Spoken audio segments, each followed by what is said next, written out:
नमस्कार साथियों, स्वागत है आपका उड़ान स्कूल के ऑफिशियल चैनल उड़ान कोचामन सिटी में। दोस्तों, हम जो आज बात करने वाले हैं बहुत ही इम्पोर्टेंट बात रहने वाली है जेट 2026 के जो स्टूडेंट है उनके लिए। ठीक है, क्या बात रहने वाली है? एक जो मेजर गलती जो स्टूडेंट्स यहाँ पर करते हैं वो है कि ओमार भरने में बहुत सारे स्टूडेंट से गलती हो जाती है। रोल नंबर भरने में, सीरीज भरने में या बुकलेट नंबर भरने में। इसके अलावा इवन आपको देखने को मिलेगा कि सब्जेक्ट भरने में भी गलती हो जाती है, क्योंकि जब हम कोचिंग में जो मॉक टेस्ट देते हैं उनकी प्रैक्टिस या उनकी ओमार थोड़ी सी अलग होती है हमारे जहां पर जो मेन एग्जाम होता है उससे। ठीक है, तो हमें आदत होती है और उस प्रकार से हम सब्जेक्ट ये भर देते हैं और कभी-कभी बहुत ज्यादा बड़ी गलती हो जाती है। ठीक है, इसके अलावा देखने को मिलता है कि क्वेश्चन जब हम भरते हैं तो कभी-कभी हम कंटिन्यू क्वेश्चन भरते रहते हैं और नीचे दूसरा मान लो कोई छोड़ना होता है क्वेश्चन, उसको भी हम क्या करते हैं अगले के भरोसे भर देते हैं। ये भी एक जनरल गलती होती है जो कि स्टूडेंट्स में देखने को मिलती है। तो सभी के बारे में आज चर्चा करेंगे। सबसे पहले चैनल को सब्सक्राइब करो, वीडियो को लाइक करो और अपने दोस्तों के साथ में इसको शेयर करो। ठीक है, क्या रहने वाला है, क्या बातें करेंगे, सबसे पहले देखते हैं कि किस प्रकार का पेपर आपको देखने को मिलेगा और किस प्रकार की ओमार सीट आपको देखने को मिलेगी, उसका एक जनरल व्यू हम देख लेते हैं। ठीक है, ये पेपर का फर्स्ट पेज है, यानी कि इसमें ज्यादा इतना ध्यान देने वाली बात नहीं है, क्योंकि ये अपन को साथ लेके आना होता है। ये तो इसलिए भरवाते हैं ताकि आपका पता रहे कि इस ओमार के साथ में ये जो पेपर था वो अटैच था और आपका ही पेपर आपने एक्सचेंज नहीं किया है, इसके लिए ये रखा जाता है। ठीक है, तो इसमें तो जनरल ओमार होते हैं, वो जो आपके रोल नंबर है वो होते हैं और बुकलेट सीरीज ये सारी चीजें होती है, इतना ध्यान देने वाली बात नहीं है। मेन अपने जो काम की चीज है वो ये है। ठीक है, यानी कि ओमार आपके रहने वाली है लगभग ऐसी ही। ठीक है, इसको थोड़ा सा मैं जूम कर देता हूं आपके लिए। जूम हो भी नहीं रही है ये। ठीक है, चलो छोड़ो इसको, यहां पर ध्यान दो, दिख जाएगा आपको। इधर ध्यान दो, यहां पर सबसे पहले आएगा आपके रोल नंबर का कॉलम। क्या देखने को मिलेगा? रोल नंबर का कॉलम देखने को मिलेगा। इसमें आपको सबसे पहले अपने प्रवेश पत्र में जो रोल नंबर लिखे हुए हैं उनको देखकर यहां पर क्या करना है, भरना है। ऊपर एक भर दिया, 2, 3, 4, 6, 8, 9 जो भी है आपका वो आपने भर लिया। भरने के बाद में आराम से, क्योंकि रोल नंबर में गलती हो जाएगी ना, फिर आगे आप चाहे कितना ही पढ़ा पढ़ा हो, आपने कितनी मेहनत की हो, सब बेकार हो जाएगा। तो रोल नंबर में चाहे आपको 2 मिनट ज्यादा लग जाए उसका कोई दुख नहीं होना चाहिए, लेकिन ध्यान से भरना, रोल नंबर आराम से भर लेना।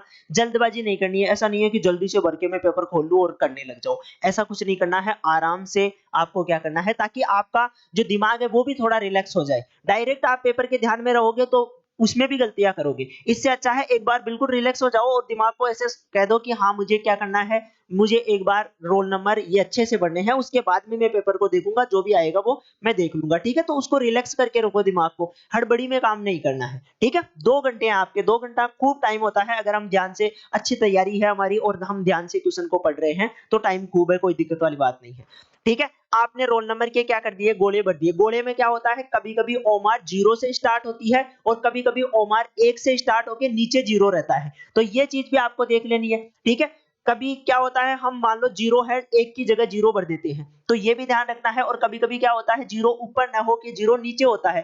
ठीक है, तो अपन ऊपर के भरोसे 1 को 0 भर देते हैं, तो वो भी चीज आपको ध्यान रखनी है। एक बार ध्यान से देख लेना कि कितना नंबर में भर रहा हूं। ठीक है, 2 भरना तो 2 है, 3 है, 4 है, 5 है, इस प्रकार से भरते हुए जितना भी आपका रोल नंबर है वो अच्छे से आपको भर लेने हैं।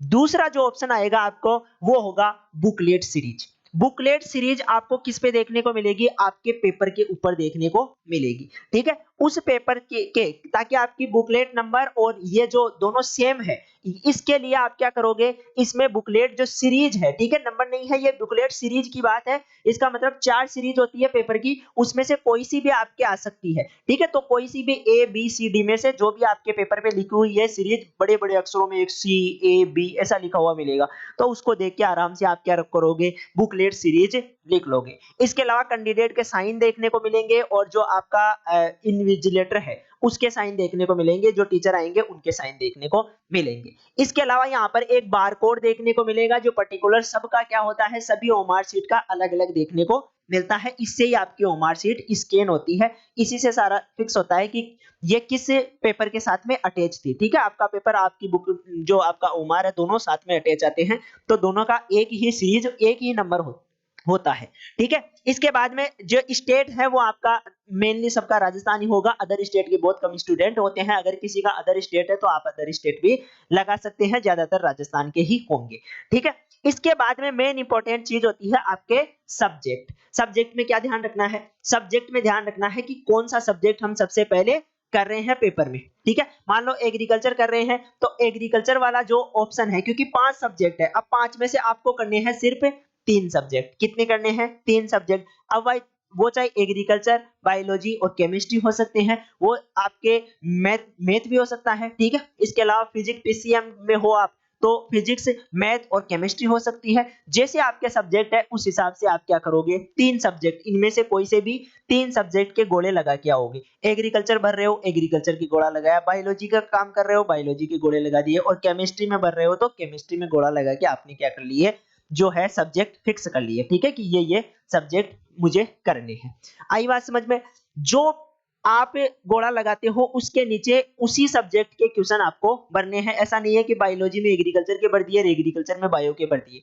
इससे भी बिल्कुल गलत हो जाएगा मामला, आपका सिस्टम बैठेगा नहीं। ठीक है, आंसर गलत हो जाएंगे। इसके बाद में आओ आगे बात करते हैं। जो एक मेजर गलती होती है वो अपनी होती है कि जब हम कुछ स्टूडेंट ऐसे होते हैं कि एक क्वेश्चन करेंगे, जैसे मान लो पेपर में एक क्वेश्चन उन्होंने हल किया, उसमें उन्होंने टिक लगाया कि बी आएगा, फिर यहाँ आएंगे एक क्वेश्चन उसमें बी करके जाएंगे। ठीक है, फिर यहाँ जाएंगे। इसमें क्या होता है? ये सिक्योर तो है, यानी कि गलती तो नहीं होती है, लेकिन टाइम कंज्यूमिंग प्रोसेस है, यानी कि आपका टाइम बहुत ज्यादा लगेगा। यहाँ से उठोगे, यहाँ देखोगे, फिर यहाँ से क्वेश्चन देखोगे, फिर ओमार में भरोगे, इसमें थोड़ा सा टाइम लगता है। तो अपन क्या कर सकते हैं? एक बेस्ट ऑप्शन ये है कि जो क्वेश्चन अपन को सबसे पहले आ रहे हैं, ठीक है, जो क्वेश्चन अपन को सबसे पहले आ रहे हैं उनको आप क्या करो? उनको एक बार आप जो है अपने पेपर में हल कर लो। ठीक है, जैसे मान लो आप करते जा रहे हो कि 1 नंबर क्वेश्चन मैंने कर लिया, इसके टिक लगाओ। 2 नंबर क्वेश्चन मैंने कर लिया, इसके टिक लगाओ। 3 नंबर क्वेश्चन मैंने कर लिया, इसके टिक लगाओ। चौथा मान लो आपको नहीं आया तो आप क्या करोगे? इसको छोड़ दोगे अभी के लिए। पांचवें में आपको यह है कि इसमें कंफ्यूजन है, यानी कि या तो भाई 2 ऑप्शन तो आपने काट दिए, 2 ही बचे हैं मान लो, तो उसके गोला लगा के छोड़ दो कि अभी इसको बाद में और एक बार देखा जाएगा जब मुझे टाइम मिलेगा तब।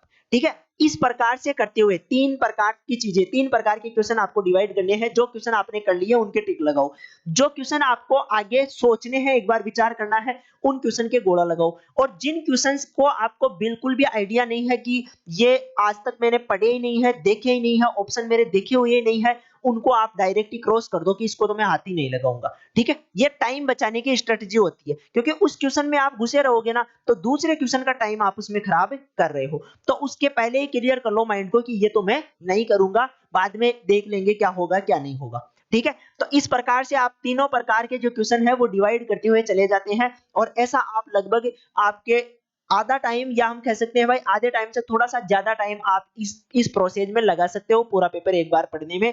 और जो जो आने वाले क्वेश्चन है उनको करने में आधे से थोड़ा बहुत ज्यादा टाइम लगाओ, इससे ज्यादा नहीं लगना चाहिए आपका।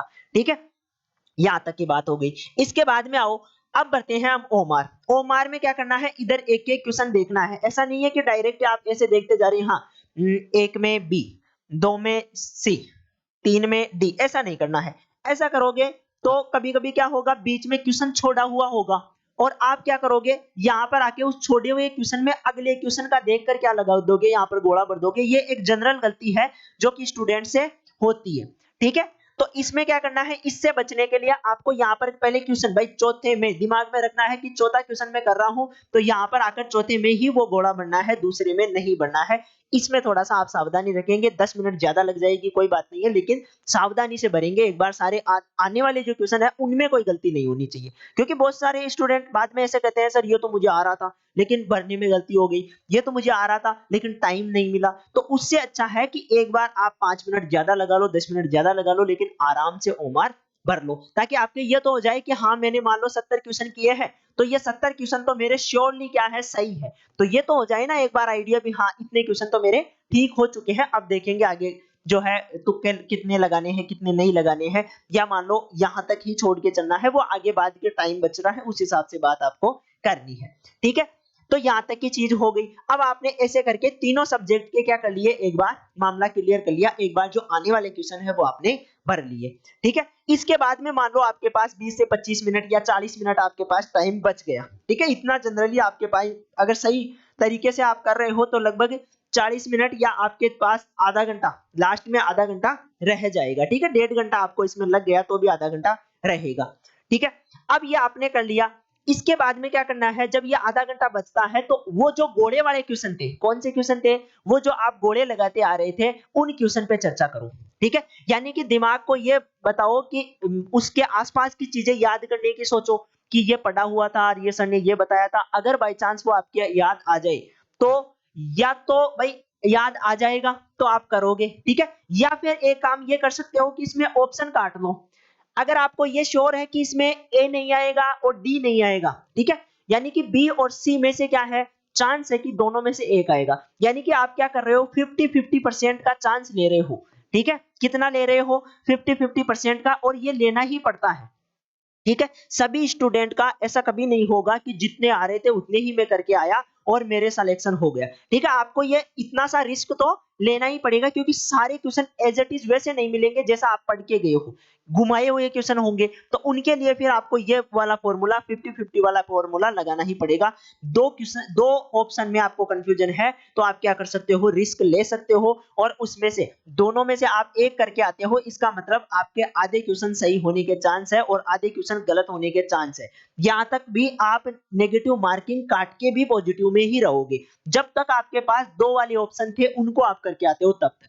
तीन वालों में या चार वालों में करोगे फिर आपके क्या होते हैं, माइनस ज्यादा होने के चांस होते हैं, तो वहां पे रिस्क नहीं लेना है। अगर तीन ऑप्शन में कंफ्यूजन है, रिस्क मत लो। चारों में ही पता ही नहीं चल रहा है तो उस क्वेश्चन को तो काट ही दो, उसको तो करना ही नहीं है। ठीक है, तो करने वाले क्वेश्चन कौन से होते हैं, जिनमें आप 50-50 में हो, कंफ्यूजन हो कि हाँ या तो ए आएगा या मान लो डी आएगा, तो इन दोनों में से आप चांस ले सकते हो। ठीक है, तो ये वाले क्वेश्चन आप क्या करोगे, लास्ट वाले 30 मिनट में करोगे। उसके बाद में आपके पास बचते हैं 10 मिनट। ये 10 मिनट आप कभी भी अपने दिमाग में ये ख्याल मत पालना कि इस 10 मिनट में भी मैं दो चार क्वेश्चन कर लेता हूं, गोले तो मैं लास्ट में भर लूंगा, 2 मिनट में भर लूंगा, 3 मिनट में भर लूंगा, ऐसा नहीं करना है। पहले आपको क्या करना है, वो 10 मिनट आपको एक्चुअल में जो पांचवा ऑप्शन है, ई ऑप्शन भी आएगा आपके। ठीक है, एक क्या आएगा, ई ऑप्शन भी देखने को मिलेगा, तो वो ई ऑप्शन के लिए ही दिया हुआ टाइम है, नहीं तो आपका एक्चुअल में 2 घंटे का ही पेपर होता।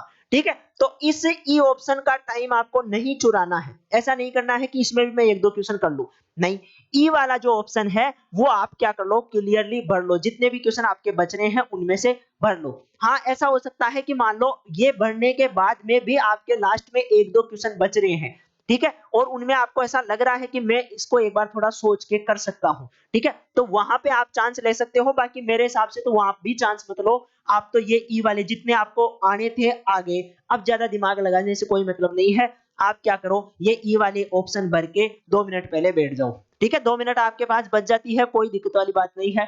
आप 2 मिनट वहां पे बैठे रहो, आपका जो ओमार है वो सबमिट हो जाएगा, उसके बाद में आराम से उठ के आ जाओ। ठीक है, तो इसमें दिमाग लगाने की कोई जरूरत नहीं है कि सर 10 मिनट में मैं क्या करूं, दो क्वेश्चन और कर लेता हूं, बाद में गोले भर लूंगा। अगर गोले 10 से ज्यादा रह गए, ठीक है, ध्यान देना है, आपकी 1 साल की या 3 महीनों की जो मेहनत है वो बेकार हो जाएगी। 10 से ज्यादा अगर गोले खाली रह गए तो जो ओमार है वो आपकी चेक नहीं होगी, उसमें डायरेक्ट आपको क्या कर दिया जाएगा, फेल कर दिया जाएगा, रिजेक्ट कर दिया जाएगा। ठीक है, तो ये चीज आपको ध्यान रखनी है, दो गोले नहीं भरने हैं, किसी में भी गलती से क्या करने हैं, दो गोले नहीं भरने हैं। ठीक है, ऐसा भी नहीं करना है कि मान लो गलती से बी भर गया था, लास्ट में आप उसमें ई भी भर के आ गए कि ये तो ई की वजह से चेक ही नहीं होगा, नहीं, वो क्वेश्चन भी आपका क्या करेगा, दिक्कत देगा। ऐसे काम नहीं करने हैं। ठीक है, गलती से कुछ भर जाता है तो उसको भरा हुआ ही रहने दो, उसमें कुछ भी नहीं करना है आपको। ठीक है, तो ये वाला जो फॉर्मूला है वो आपको ओमार में क्या करना है,